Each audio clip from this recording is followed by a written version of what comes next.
Dan part sedihnya adalah orang-orang yang sedang tertidur itu mungkin nggak sadar loh Wak, kalau mereka sudah kehilangan nyawanya akibat dihantam ganasnya air bah itu.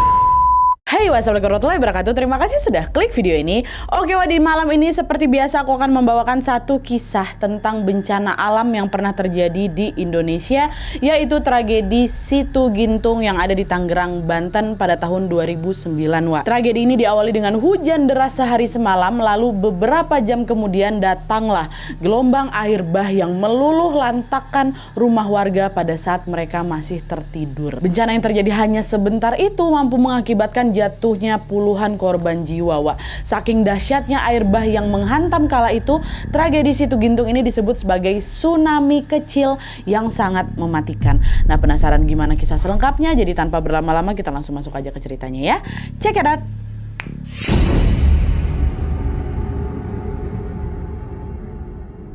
Oke Wak, sebelum aku masuk ke kronologi kejadiannya, aku mau jelasin sedikit profil tentang Situ Gintung ini dulu Wak ya. Nah, jadi Wak, Situ Gintung ini adalah sebuah waduk atau bendungan air yang terletak di Kecamatan Ciputat, Kota Tangerang, Provinsi Banten.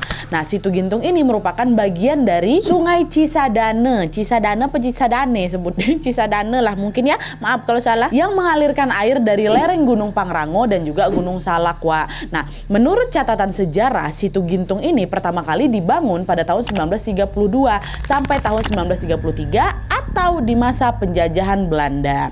Nah, pada masa itu Wak, pemerintah Belanda ini ingin menjadikan Situ Gintung sebagai tempat untuk menampung air hujan dan juga untuk mengairi sawah atau ladang yang ada di sekitar area itu. Itulah kenapa Situ Gintung ini dibangun dengan luas yang sangat-sangat fantastis, yaitu sekitar 31 hektar. 31 hektar Wak ya, dan dengan kedalaman 10 meter. Nah, selain membangun bendungan Wak, kala itu pemerintah Belanda ini juga membangun pulau kecil di tengah-tengah waduk itu yang menyambung ke daratan. Jadi di antara luasnya perairan itu Wak, di tengah-tengahnya itu ada pulau Wak ya, kebayang ya. Nah, setelah proses pembangunan itu selesai, pemerintah Belanda pun mulai mempergunakan Situ Gintung sebagaimana mestinya, yaitu dipakai untuk menampung air atau menampung air hujan dan juga untuk irigasi Wak. Nah, pemanfaatan itu terus dilakukan selama berpuluh-puluh tahun sampai akhirnya pada tahun 1970 atau setelah Indonesia itu merdeka Wak, masyarakat pun mulai membangun pemukiman secara masif di sekitar Situ Gintung itu. Nah, selain dipadati oleh penduduk Wak, seiring berjalannya waktu, fungsi Situ Gintung sebagai waduk ini juga mulai sedikit berubah gitu Wak.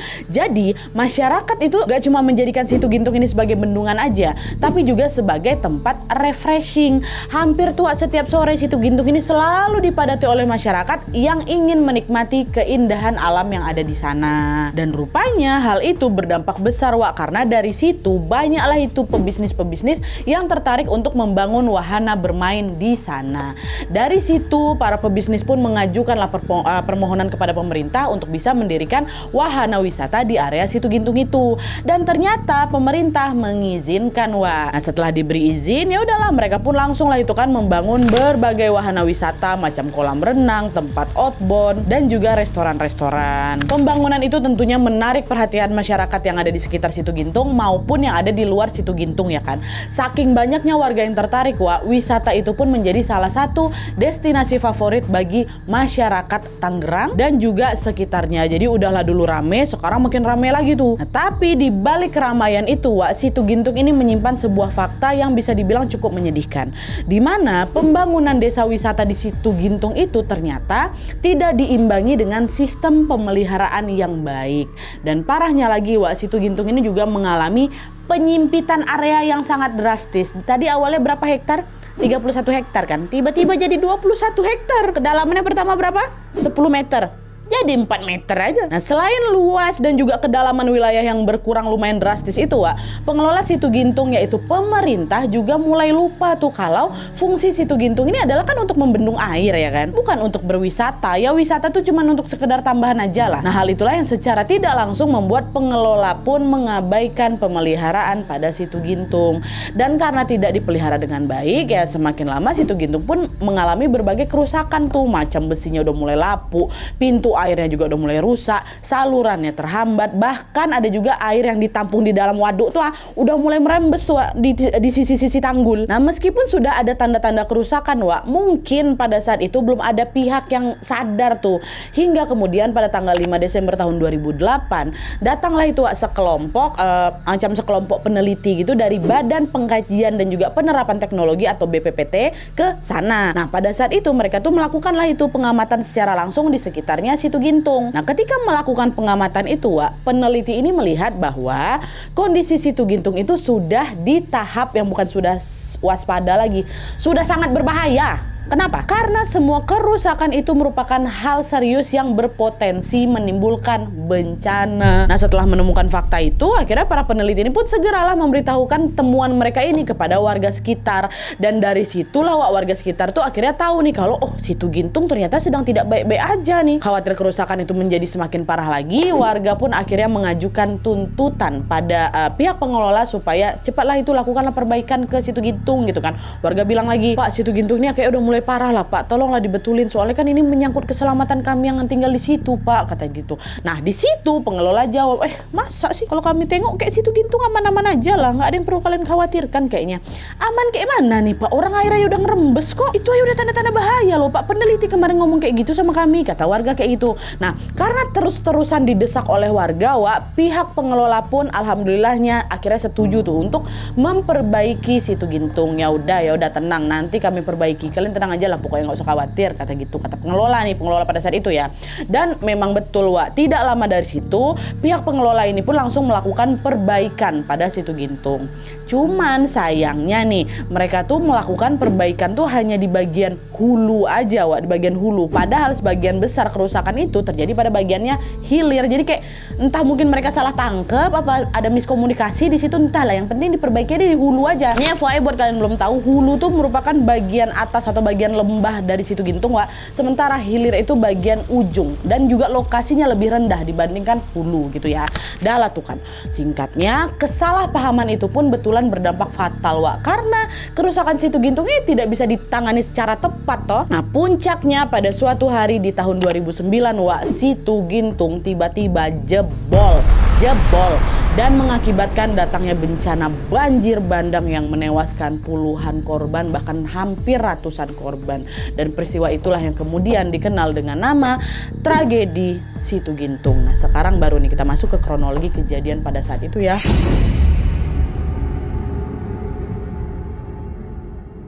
Nah, jadi ceritanya pada tanggal 26 Maret 2009 area Situ Gintung itu lagi hujan deras selama sehari semalam tuh.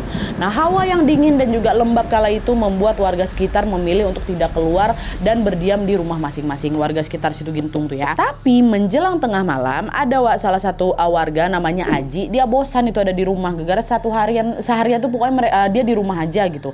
Aji mikir daripada aku gabut kayak gini di rumah, mending aku mancing aja katanya. Akhirnya si Aji ini pun segera langsung mengambil alat pancingnya dan pergilah itu. Kemana dia mau mancing? Ke Situ Gintung. Meskipun pada saat itu cuaca masih gerimis Nah, sesampainya di Situ Gintung Aji udah mulai ngerasa ada yang aneh tuh di situ. Entah kenapa hawa di sekitar Situ Gintung itu panas dan sangat berbeda dari biasanya. Padahal tadi tengah malam lagi hujan pula kan, hawa kan harusnya dingin, ini nggak panas. Kok hawanya agak aneh ya? Biasa nggak kayak gini lah, mau nggak hujan pun pasti di sini agak sejuk juga. Kenapa tiba-tiba panas? Ada yang salah kah di sini? Kata si Aji kayak gitu. Nah, meski merasa janggal di pertama itu, waktu itu Aji tetap berpikir nggak berpikir macam-macam lah. Dia baliklah itu mau mancing kan dia ke sana. Nah, terus sekitar jam 2 dini hari Aji udah mulai bosan tuh mancing. Dia pun kemudian menyusuri jalanan setapak yang ada di sekitar bendungan. Nah, waktu dia lagi jalan di situ, Aji melihat beberapa bagian tanggul itu udah rusak dan menyebabkan air meluap ke daratan. Ini udah mulai ada tanda-tandanya nih. Nah, khawatir luapan itu jadi semakin banyak, Aji pun langsung berlari ke pemukiman untuk memperingatkan warga akan datangnya bahaya. Betul, turun dia langsung berkeliling ke rumah-rumah warga tuh sambil berteriak, "Bapak, Ibu, hati-hati, Situ Gintung meluap," katanya. "Bapak, Ibu, hati-hati, Situ Gintung meluap," gitu. Tapi meskipun dia berteriak dan mengerahkan segala tenaganya, gak banyak warga yang ngegubris teriakannya si Aji. Ngapa?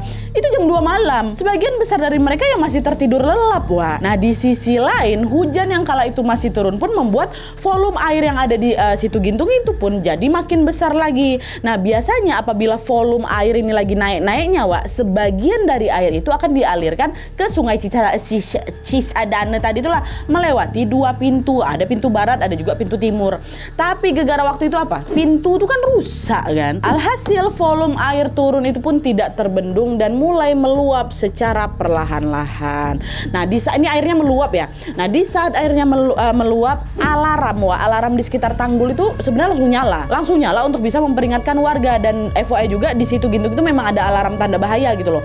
Tapi gegara lagi-lagi malam itu warga tuh semua lagi pada tidur, suara alarm itu pun nggak begitu mereka pedulikan Wak. Mungkin lagi ngantuk kali mereka tuh. Mereka hanya mendengar sesaat, abis itu udahlah lanjut tidur lagi kayak gitu tanpa banyak bereaksi. Waktu itu pun warga nggak ada yang mikir macam-macam Wak. Mereka justru menganggap air yang meluap itu ya udah cuma fenomena kecil aja yang tidak begitu membahayakan. Emang lagi hujan kok, mungkin lagi ada agak naik dikit, paling nanti juga turun, nanti juga surut sendiri, dan lanjut tidur lagi. Tapi dugaan itu keliru karena semakin malam alarm tuh justru kembali berbunyi dan bunyinya juga makin kencang lagi Wak. Alarm itu tuh seolah-olah menandakan bahwa akan ada malapetaka besar yang segera terjadi. Akhirnya pada saat malam udah makin larut lagi, volume air yang memenuhi Situ Gintung itu pun makin banyak lagi dan mulai meluber Wak kemana-mana. Terus nggak lama kemudian terdengarlah suara gemuruh dari hulunya Situ Gintung yang menandakan bahwa bukan meluap lagi, tanggul Situ Gintung betulan jebol. Dar, hanya dalam hitungan detik Wak, luapan air yang awalnya dikit-dikit tuh jadi makin banyak hingga terjadilah banjir bandang setinggi betis orang dewasa. Pada saat banjir itu terjadi, warga di sekitar hulu tuh bangunlah itu semua baru kan. Dengan terburu-buru seluruh warga di sana termasuk Mas Aji itu langsunglah itu menyelamatkan diri ke tempat yang lebih aman. Yang di hulu. Keputusan itu merupakan keputusan tepat Wak. Karena tidak lama dari itu datanglah lagi gelombang air bah yang jauh lebih dahsyat dari sebelumnya Wak. Pada saat itu Situ Gintung langsung memuntahkan 2,1 juta meter kubik air bah bercampur lumpur yang langsung menerjang pemukiman warga yang ada di bawah. Tapi gegara warga hulu ini berhasil mengungsi duluan tuh, air bah itu pun nggak sampai menyentuh mereka Wak. Dengan kata lain warga-warga hulu selamat. Tapi itu kan ya tadi ku bilang itu kan baru yang di sekitar hulu aja. Terus kayak gimana nasib mereka yang tinggal di hilir? Nah ternyata Wak, ketika banjir pertama yang tadi itu terjadi, warga di sekitar hilir belum tahu apa-apa. Mereka masih ketiduran Wak. Dan ketidaktahuan itulah yang memicu terjadinya petaka yang jauh lebih besar lagi. Karena pada jam 4 pagi gelombang air bah dari hulu mulai turun dan menerjang pemukiman warga yang ada di area hilir. Dan sebagaimana air yang mengalir dari tempat tinggi ke tempat rendah Wak, air bah itu pun langsung memporak-porandakan seluruh rumah warga yang ada di area hilir. Sebagian besar dari mereka cukup beruntung karena mereka sempat bangun dan langsung menyelamatkan diri dengan sisa-sisa tenaga yang ada. Ada yang waktu itu sempat naik ke atas genteng, ada yang berpegangan di kayu, ada yang berusaha berenang. Pokoknya pada saat itu tuh mereka mengerahkan seluruh tenaga mereka untuk bisa bertahan supaya nggak hanyut amat derasnya air itu kan. Tapi naasnya sebagian warga masih terlelap Wak, sehingga mereka pun tidak selamat karena tidak sempat melarikan diri. Dan part sedihnya adalah orang-orang yang sedang tertidur itu mungkin gak sadar loh Wak, kalau mereka sudah kehilangan nyawanya akibat dihantam ganasnya air bah itu. Menurut data pemerintah Wak, jebolnya tanggul Situ Gintung itu mengakibatkan 99 orang meninggal dunia dan menyebabkan sekitar 100 orang hilang tanpa diketahui keberadaannya. Dan juga selain itu bencana Situ Gintung ini juga meluluh lantakan sekitar 300 pemukiman warga dan desa mereka itu sempat menjadi kayak desa mati lah gitu. Karena macam itu tadi ku bilang tsunami kecil, rata semuanya. Tapi di balik kejadian yang sangat mengiris hati itu Wak, sebenarnya ada sebuah kisah yang cukup mengharukan dan juga pastinya mengingatkan kita pada kebesaran Allah Subhanahu wa taala, yaitu kisah tentang kokohnya masjid di tengah hantaman air bah yang sangat dahsyat itu. Jadi ceritanya nih sesaat sebelum sholat subuh Wak, warga sekitar Situ Gintung yang sudah dihantam banjir setinggi betis yang pertama kali itu tidak menyurutkan semangat mereka untuk tetap berangkat sholat berjamaah di masjid. Nah masjid ini namanya Masjid Jabalur Rahmah ya. Ketika waktu subuh, muazin pun langsung mengumandangkan azan untuk memanggil jemaah supaya mendirikan sholat. Dan ketika azan subuh sampai di kalimat hayyalas sholah, ya kan? di situ air bah kembali datang, itu yang kedua kali, dan langsung menerjang semua yang ada di sana. Tapi Masya Allahnya Wak, dengan kuasa Allah Subhanahu Wa Taala, Masjid Jabal Rahmah itu tetap berdiri kokoh dan hanya mengalami kerusakan-kerusakan kecil di bagian itu pun bagian pagar. Dan selain itu apa?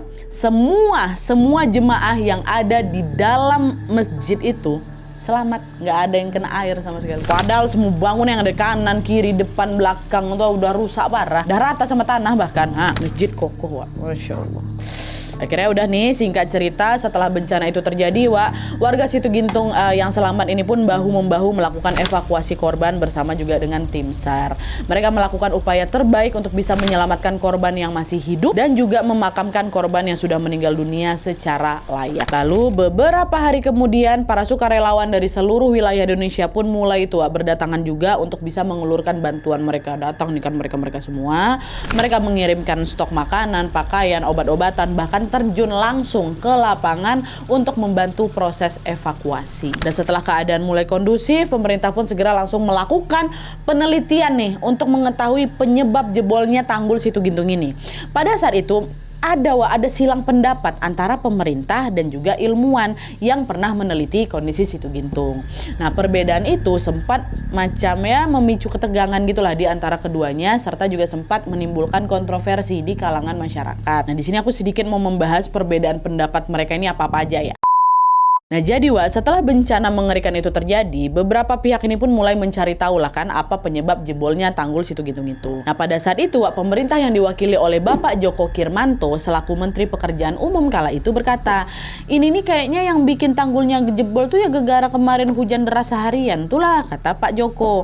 Nah selain itu Pak Djoko ini juga bilang derasnya air hujan ini membuat tanah di sekitar Situgintung itu mengalami erosi dan tidak mampu menahan volume air. Itulah kenapa airnya meluap ke daratan, habis itu jebol. Nah, dengan adanya pernyataan dari Pak Djoko ini, secara tidak langsung pemerintah menganggap tragedi Situgintung ini adalah murni karena faktor alam. Ya kan? Tapi pernyataan Pak Djoko ini Wak, langsung dibantah sama peneliti Badan Pengkajian dan Pengembangan Teknologi atau BPPT tadi, yaitu almarhum Pak Sutopo Purwonugroho. Nah, Pak Sutopo ini bilang kalau penyebab utama jebolnya tanggul ini bukan gegara hujan, tapi gegara bangunan Situgintung itu kan udah tua, tapi nggak pernah diperbaiki dengan tepat. Dan hal itu diperparah lagi dengan adanya fakta bahwa Situgintung itu malah lebih difungsikan sebagai tempat wisata daripada tempat pembendungan air. Secara tidak langsung, pernyataan itu mengindikasikan bahwa jebolnya tanggul Situgintung bukan karena faktor alam, melainkan disebabkan karena faktor human error atau kesalahan manusianya. Nah, silang pendapat antara dua orang tadi Wak, rupanya menimbulkan sedikit kontroversi itu di masyarakat. Sebagian dari masyarakat setuju dengan pendapatnya Pak Sutopo, sementara sebagian lagi setuju dengan pendapatnya Pak Djoko. Dan hal itu berlangsung kurang lebih selama 1 tahun, sampai akhirnya di tahun 2010 BPPT pun mengeluarkan sebuah jurnal penelitian terkait bencana Situgintung ini. Mereka ngeluarin jurnal tuh.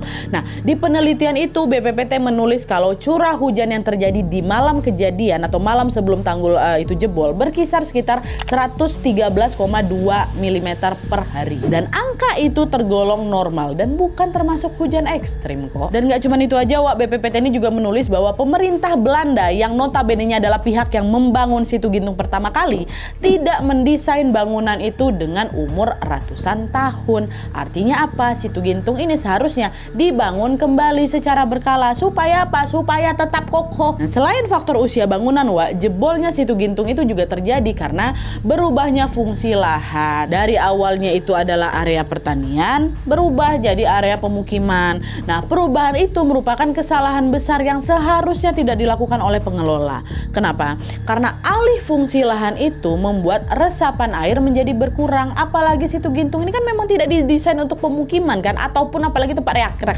rekreasi. Kalaupun Situgintung ini mau dialih fungsikan, seharusnya pihak berwenang melakukan pengkajian dulu nih supaya tidak merugikan masyarakat. Nah, setelah adanya penelitian itu, pemerintah pun akhirnya mulai Wak membangun dan juga memperbaiki kembali tanggul Situgintung yang sudah rusak parah kali itulah. Pemerintah juga diketahui mengganti nama Situgintung menjadi Bendungan Gintung. Entah kenapa alasan mereka mengubah nama itu, tapi yang kami baca di internet di artikel, pengubahan itu tuh dilakukan supaya Bendungan Gintung itu kembali bisa digunakan sebagaimana dengan fungsinya. gitu. Dan sedikit informasi aja Wak, pada saat ini Situ Gintung atau Bendungan Gintung itu sudah kembali digunakan, tapi bukan untuk irigasi, melainkan untuk pelestarian berbagai spesies ikan.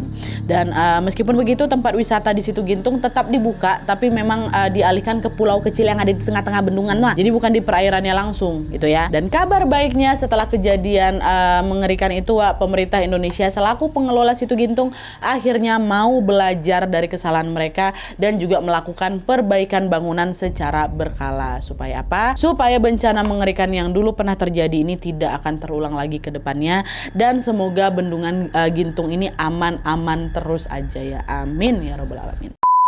Oke Wak, jadi itu tadi kisah tentang bencana jebolnya tanggul Situ Gintung. Betul-betul peristiwa yang mengerikan, menyedihkan, sekaligus juga mengharukan. Karena seharusnya hal semacam itu bisa dicegah sebelum terjadi ya kan. Tapi apa yang mau dikata Wak, yang berlalu biarlah berlalu. Yang penting sekarang semua pihak mau bekerja sama untuk bisa menjaga kelestarian alam di sana supaya tidak merugikan manusia lagi. Dari kisah ini kita seolah diingatkan bahwa sekecil apapun perilaku kita pada alam akan kembali dengan posisi yang sama Wak. Kalau kita bisa menjaga alam dengan baik, maka kita pun juga akan mendapatkan manfaatnya. Dan sebaliknya, apabila kita tidak bisa menjaga dengan baik lingkungan kita, maka kita jugalah yang akan merugi di kemudian hari. Mulai sekarang yuk bisa yuk kita jaga alam dan lingkungan kita baik-baik Wak ya. Dimulai dari hal paling kecil aja lah, macam buang sampah pada tempatnya. Itu aja lah dulu. Kalau ada panggilan dari Pak RT untuk kerja bakti di komplek, ikut Wak ya, bisa ya. Dan juga tentunya sebelum aku menutup video ini, mari kita doakan sama-sama semoga para korban yang meninggal dunia dari peristiwa ini diterima di sisi Tuhan Yang Maha Esa, dan juga untuk semua keluarga yang ditinggalkan diberikan ketabahan, dan juga semoga kita semua bisa mengambil hikmah dari kejadian ini. Amin ya robbal alamin. Oke Wak, jadi sekian dulu videonya. Terima kasih banyak yang sudah menonton. Kalau kalian suka video ini, klik like-nya, jangan lupa komen di bawah untuk ide dan saran-saran untuk video selanjutnya. Jangan lupa nyalain notifikasinya supaya kalian tahu kalau aku upload video baru. And as always, jangan lupa untuk klik tombol subscribe supaya kalian sama-sama tahu informasi menarik dan menegangkan dari channel aku. Maaf. See you next video Wak. Bye.